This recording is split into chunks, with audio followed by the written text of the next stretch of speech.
Get over here!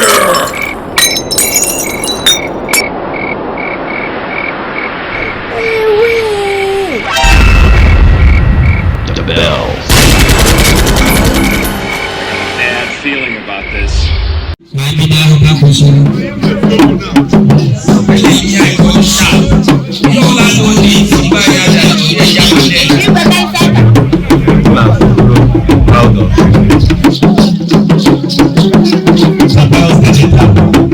Big shout out to you, the bells.com, international worldwide. What is going on? Is a cultural traditional dance to represent the forefathers of this community.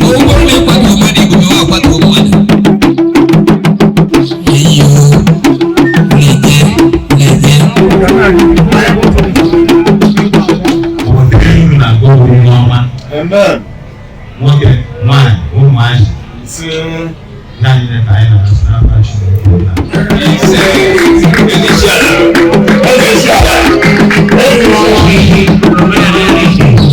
Alright.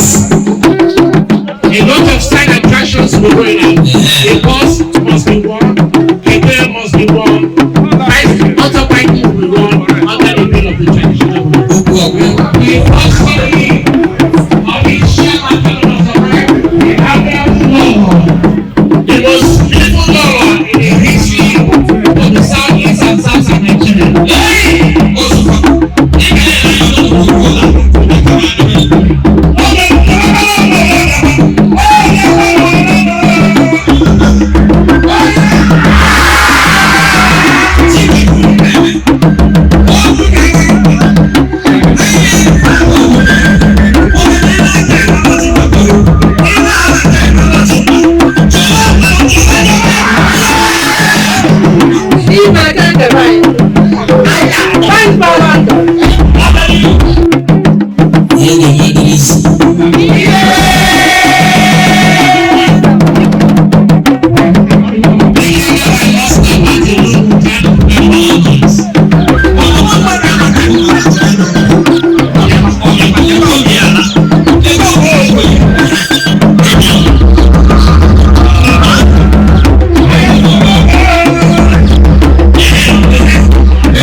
Thank you.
Bro, throw that in.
Enugu na Nkokoro is proud of you people.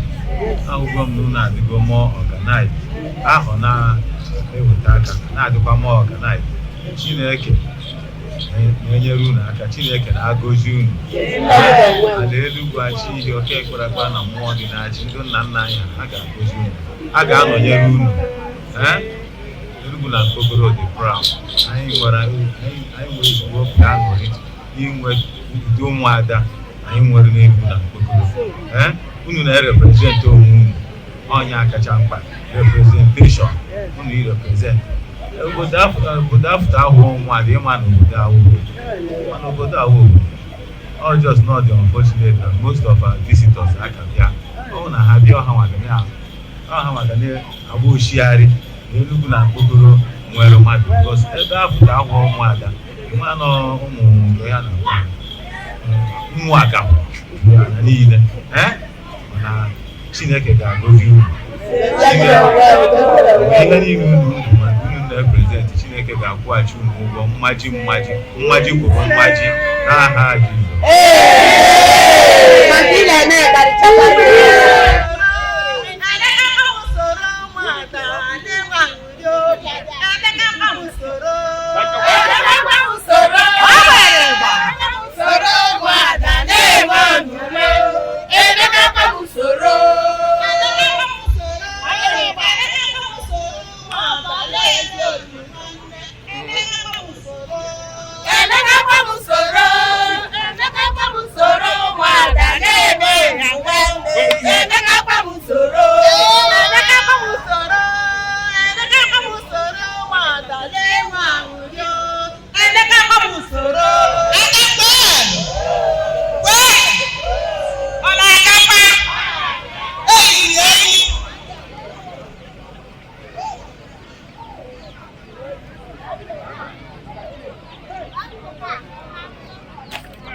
Unu fanya lezi unu gana funde fada na bana ondo na kawo hawo na madele lopo okoro ga ida matanta mana ma mo fonye reverend fada okongo fada ni anolo fuma na publishi anye ola ka ka na tarori la ka ka mel confirmation aka ngwa mba akwụkwọ fada okongo no ayo nwanne nwoke ke nwoke ụlọ iko kere ebe ndị edere nọ unu ga-echiata nọ asụrụ bịa ti oke ya lụrụ oke bịa tụpụ ya ma ebido ahụ ka kwụsịrị yes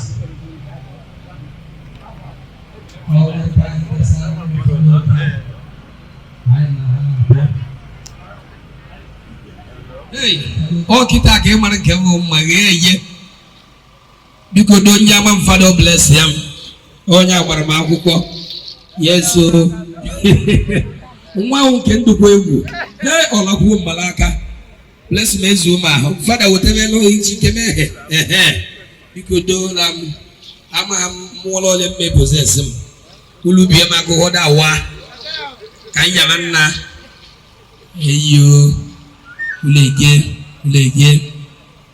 uleje so fada mmeti ya hela mgba ofada nke ụmụ eze banyị onye ka mmeti ya hela mgba fada agbakwara ngụfọ mgba maka ndị ama mkpụrụ atọ na-eso ụlọ azụ mgbe ya amavuru mmadụ asụ aka maka ụgwọrọ na ịkwatuo mmadụ ebube wa akwatuo mmadụ gbara ji mkpa ka esi agba chaa aka ka eme aka so onwe ihe ngosiri ya nwụtuo mmadụ ka ata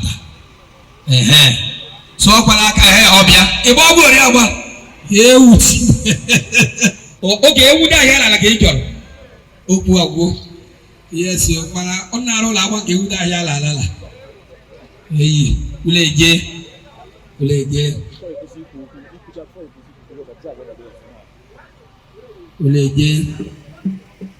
Ye ne madriz. Dum ma kwa kuma dum ma ba. Bi da ka yan ko she.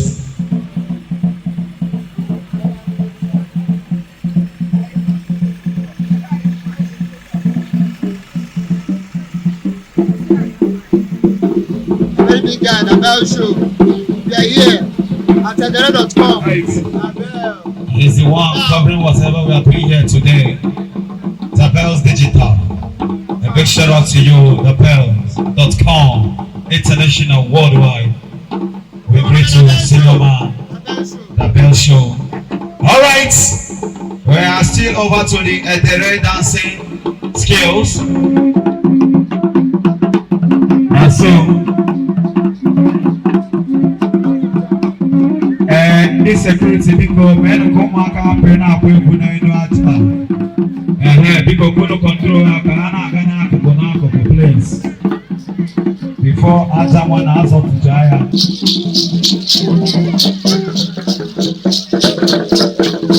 Like I told you before, this Edere 2023 gonna have different page because it will be another something shocking.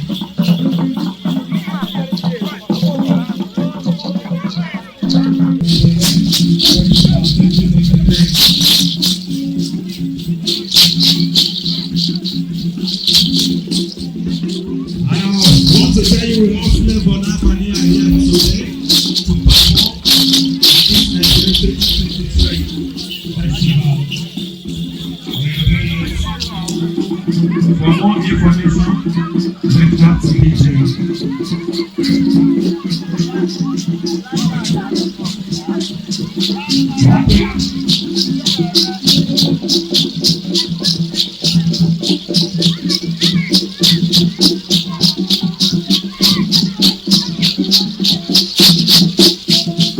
You can see them displaying the Edere dancing skill. That's the Edere dancing skill. And I can see M6 enter Sunday.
Maybe shout out to my own MC, my humble MC, Chima. The cooler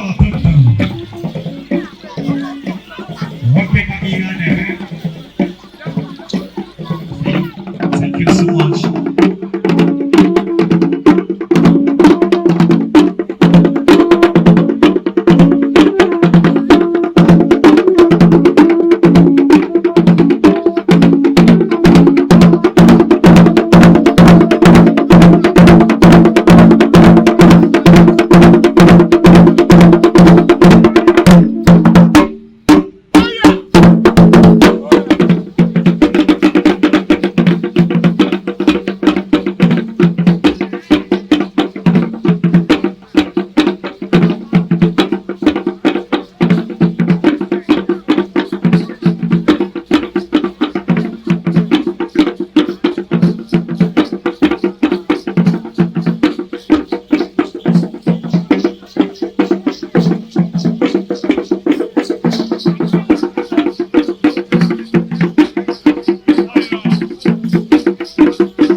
niile onye dị ewe bụ onye kere mmadụ kekwazi ole na ala. A na-enye ekele n'isi igwe anyị bụ isi igwe Achiekwelu ma ndị enyi a na-achị, na-enye ekele ndị isi achị niile, ọkacha ndị natara maka emume anụwa. Omenala bụ ihe dị mma anyị ji amara obodo. Onye kpata anyị ncha ji etikọta taata ichetakwara onwe anyị na nwere ebe anyị si wee bịa dị na omenala anyị na-eme. Biko bịa gozi ihe na anyị na-eme taata, goziere anyị igwe anyị, gozie ndị anyị a na-achị, gozie anyị niile bịara mmemme anụwa. Biko duru anyị n'ofu n'ofu etu si duru anyị wee bịa ka anyị sikwetu anara n'udo na-enwere nsogbu ọbụla site na Kristi dị nwe n'anyị.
My CP, I wish also to let you know that the programs and activities of what is going here is going to be reflected on the CNN Cable Network News African Service via next week. We welcome you, our dear CP. May God continue to bless you. Yeah, my CP, I wish to let you know before your arrival, what is going on is the cultural traditional dance. They represent the forefathers of this community, which was happening when you arrived.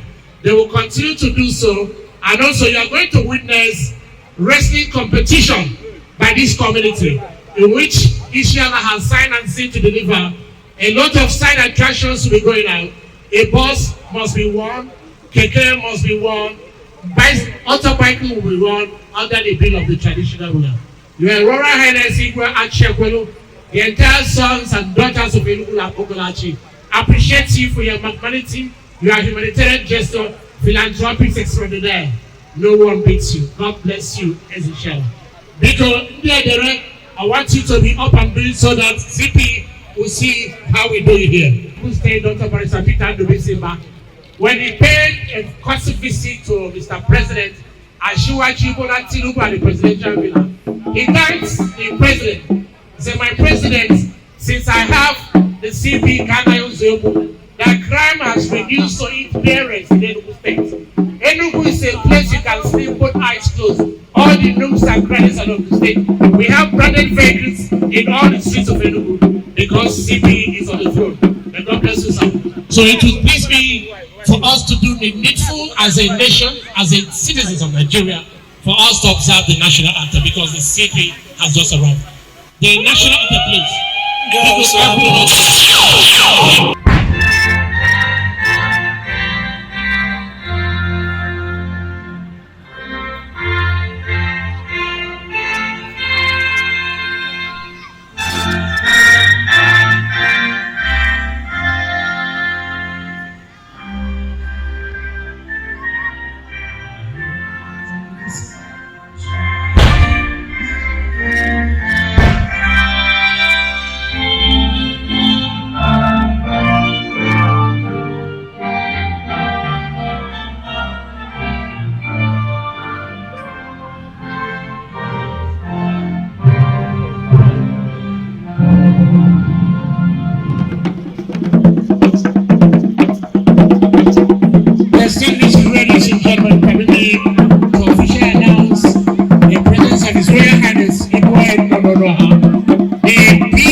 Igwe.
Ọnwa dị nsa.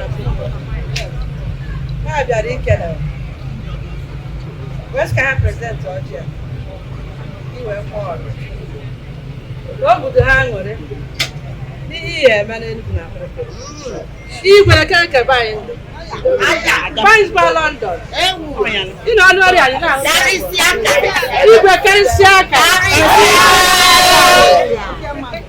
Igwe. Oke o buru ụzọ. Onwe ya ndụ ka Igwe. Onwe ya anyị ghọtara. Igwe ihe eme. Asị Chineke ya debe ụnụ. Ị ga na-ejeje n'abata. Ụmụada asụ ude gị. Ede n'anya n'azụ. Na ha kwuo n'azụ. Kwesịrị m ike. Ihe agada ede eso n'azụ. Igwe.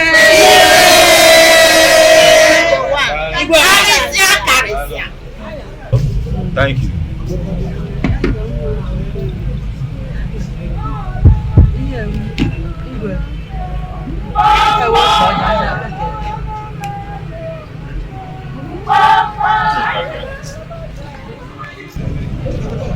Okay.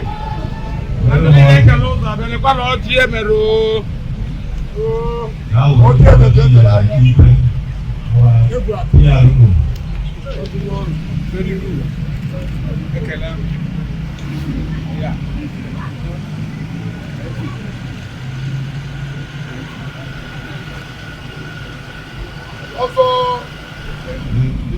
what's commissioner of police? Very good. Onye a ji mmadụ niile maka ọkwụrụ anụbịa enwe ji ndụ anyị onwe gọọmenti onwe ihe ga-eme anyị anyị nwere obi aṅụrị anyị nwa uru na okporo ada onwe ka anyị si anabata our visitor especially oke osisi the big visitor ihe a ya na ezinụlọ ya na nwunye Rama na ha bịara ewu na okporo. In our culture, you are welcome to Asia. You see this for you.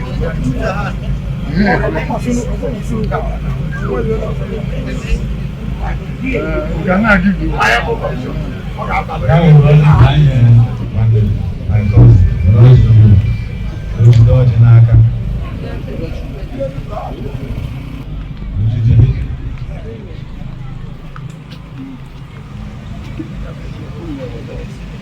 Thank you.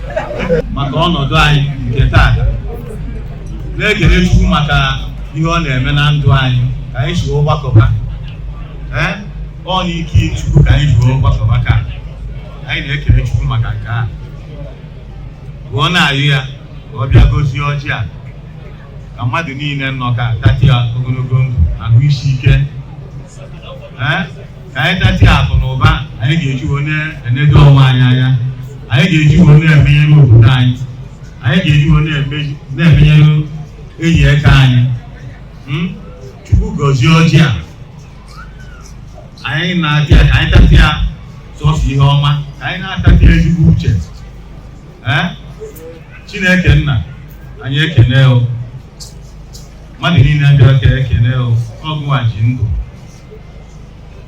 anyị na-ekene o ahọ gara aga etu a ka anyị nọ ahọ nke anyị ka dị ndụ anyị wee na-ekene o anyị wee na-enyewe ikwe ekene wee na-arịọ ubi anyị ubi wofuru anyị ndụ ajọ mmadụ wofuru anyị ọnwụ nke aka gụnyere wofuru ya anyị ma wetere Enugu na nke obere ihe ọma nwoke, nwaanyị, ụmụazị ihe anyị na ka anyị na-asị n'afọ Chineke nna. ezi isi ala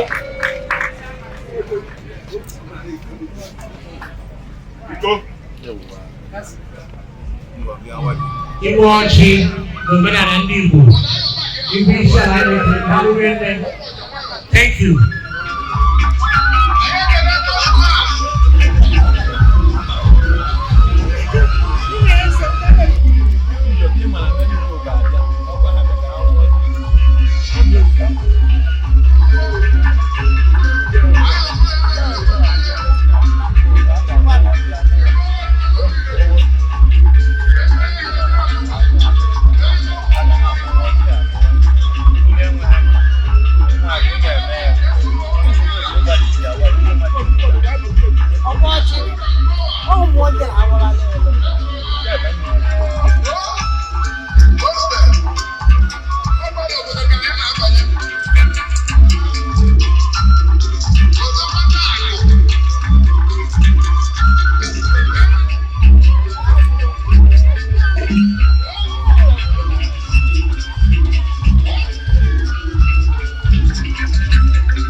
Welcome secretary to the state and what is son of our man who has come here to witness this event. He is the one that put down the short victory of his dear friend, This is the man that gave fortune to the vengeance of the man. Ikemba cannot step out alone without his dependable allies. He has Ikemba guys featuring majority of the local government chairman, deputy mayors, principal officers of the Enugu State Executive Council and members of the State Legislative Council. We want to say this is the man and we welcome him graciously. Ladies and gentlemen, we are getting signal and Chief President is getting back to the message. Lady Joy, please can you come and exchange presently with Igwe Achiekwelu. Igwe, Dr. Harford has arrived. Igwe! The CP Enugu State is on sick. Can you extend your duties to CP? Igwe CP, the Commissioner of Police has your back. CP Enugu State. Wow. My CP is one of the traditional rulers of Enugu State. Igwe, former chairman of the Council of Pension. CP also to let us know that the first lady of Israel and Kingdom has arrived. I hope I'm right. The first lady of Israel and Kingdom has arrived. The amiable Lord of Igwe, Chima, Felix, and Achiekwelu. You are a woman of honor and integrity. The most beautiful Lolo in the history of the Southeast and Southside Nigeria. When she appears on the stage, you'll quite agree with me. Okay, you need to be fast enough so that we continue to what we are doing. Right, it's okay. The DJ pumped the volume of the music that the former PDP chairman Anambra State, the former chairman Njikoka local government area, His Excellency High Chief Cosmas Agabo Ezoboka Jinaba, is close by to this event already. Thank you. Please, can you quickly move this vehicle? Thank you.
15 years down to 1. Please, let's abide by this directive.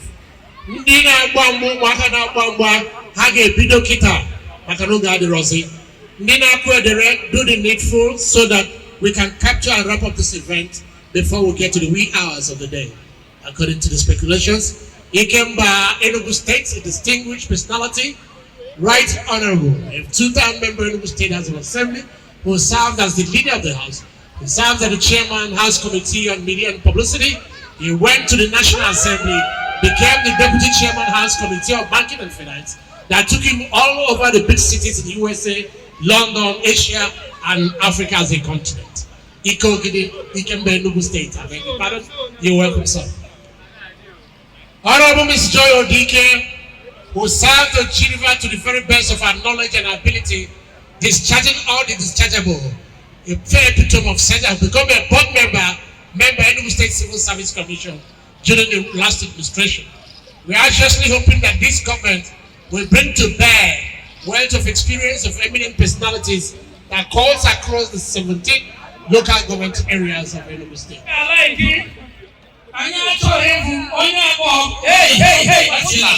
Get back!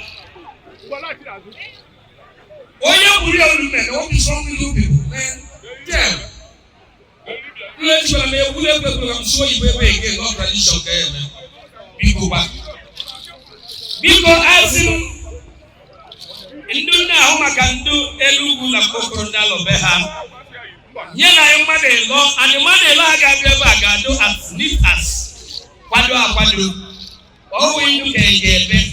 Itakaka leja mwa. I am so last year. I dey behind God sharp. You all don't need to buy that or the Yamade. That is why you like here. Nelu na Pokorel of Beabicon. Mambago, Mamada Hamatoko, we teach. Yana knew once the law. Nkaraka, oh, Wanda, we ate to Wakalisha, Dokomielu. Amambula, mother-in-law, can you take a home once?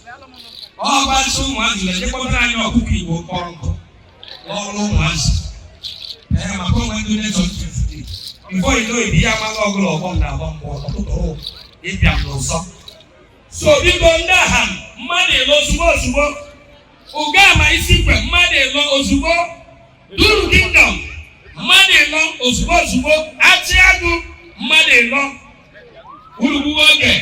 I have called for you, Yamoso, Oroka.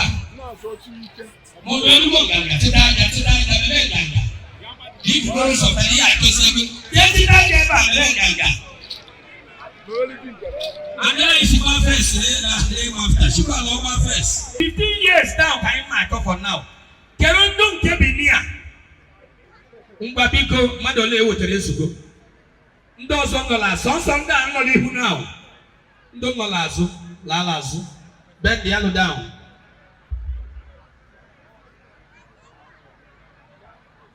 ama m ihe ha ma akọ otegwo mere announcement ndị anyị hụrụ ha nọ n'ihu a o ndị a nọ n'ihu a ngwa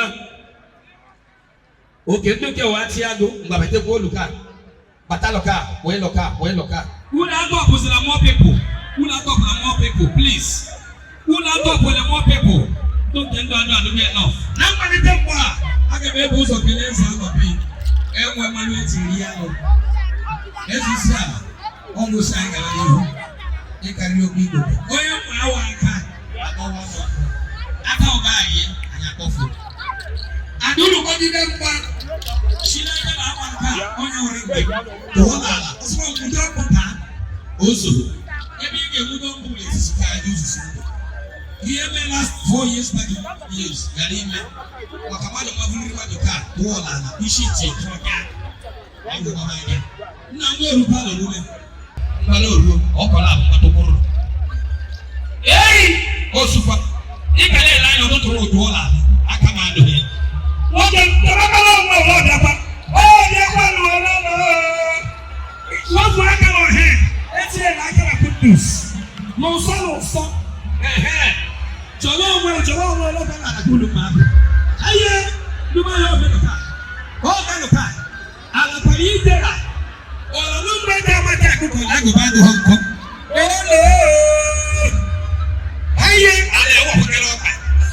Or the day, a body of the paper. The body of the paper.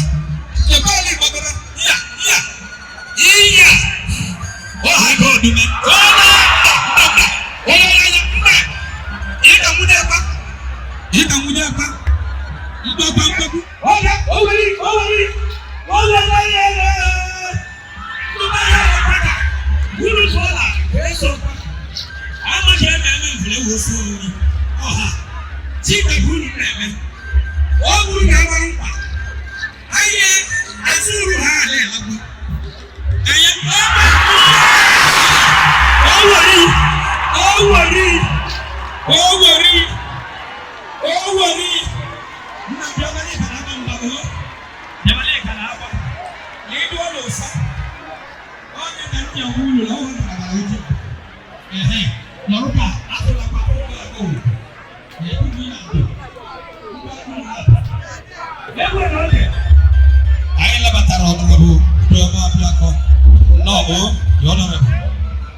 Hey!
Yes.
Igwe, no, no,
Because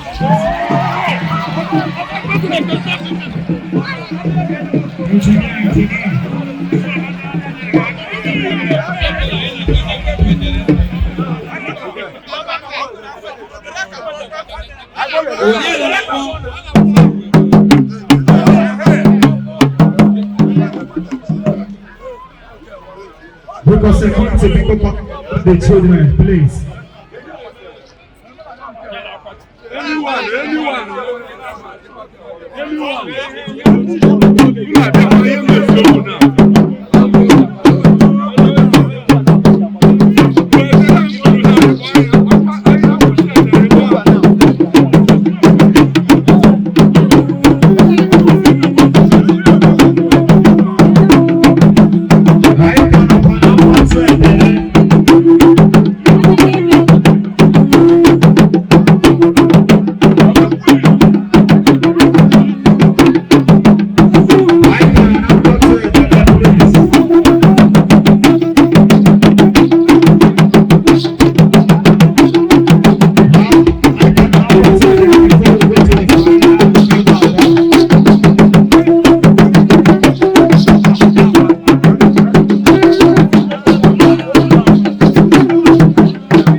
First and second position.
position.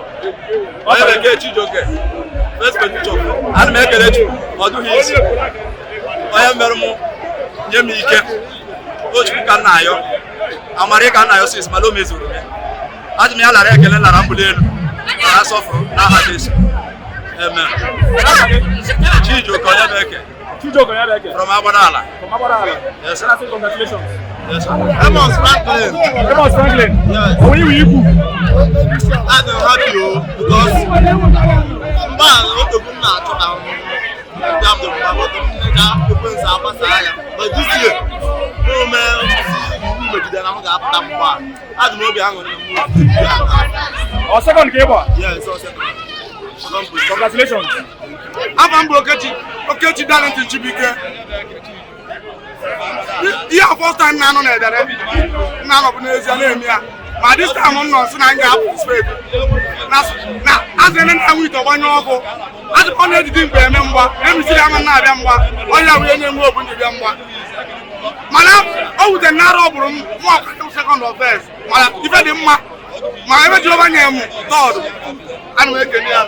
The girl here, what job was you in? Congratulations. I'm going to keep on from Agbadala. I'm going to the fourth position. Oh, we will give you Maka. But anyway, you can go on. You can go every year, go and medicine. Most of them are medicine. I've come 2019. They want 2020. Now. More than our fourth position. I believe that next year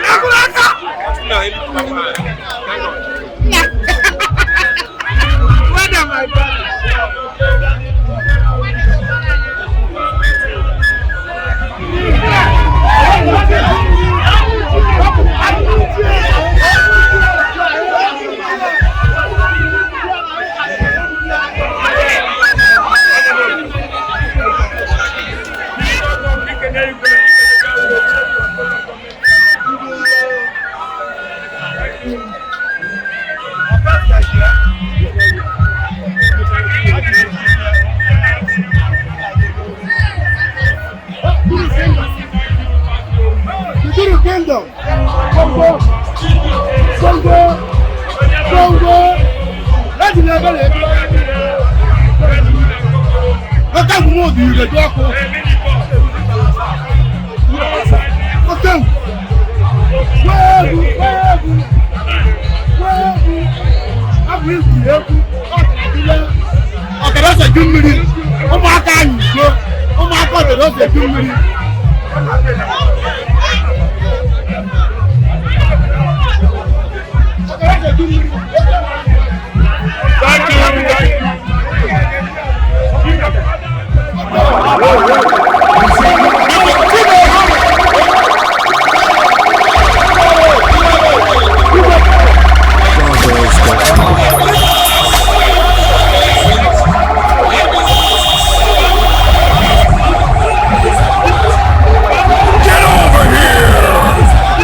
Thank you.